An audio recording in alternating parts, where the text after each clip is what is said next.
Adaptation, ano talaga yung level nyo ni Alden? Pero kung ikaw ba na sa ibang buwan na yun, nahulog na rin ba talaga yung loob mo kay Alden? Ano ako? Pero ka na ba napifeel na something? Something? Something? Something talaga dito. Oo, something. Sabi na lang po yun. Sabi.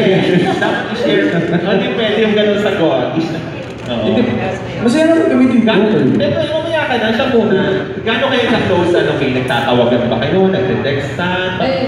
May contact ba kayo? Sabihin ko ba? Secret ko. Ay! Pero ngayon po kasi kinikilala po ba lang namin yung isa't isa. And right now po, very good friends po kami. Wala pong halong ka-showbizan yun. As in, good friends po kami ngayon. Oo, tapos nagsusulatan kayo, di ba? Ikaw yung nagpauso ng sulat-sulat, di ba? Ano yung nandoon na ayaw sa mo for Alden's Eyes Only? Ano yung nilalaman ng sulat na hindi mo ma-share sa publiko? Personal po kasi. Actually, nagpapasalamat lang din po ako sa kanya basically. Hindi po yung laman ng sulat. Sa lahat po na nangyayari. Yun lang po. Oo, pero posible. May posibilidad talagang mahulog yung loob at ma-inlove ka kay Alden. Oy! Oy!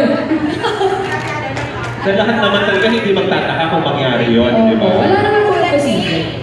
Tignan na lang po natin. Huwag na lang po natin pangunahan. Tignan po natin sa future kung ano po yung mangyari. Wow! Eh! O ikaw na, Alden, ikaw na.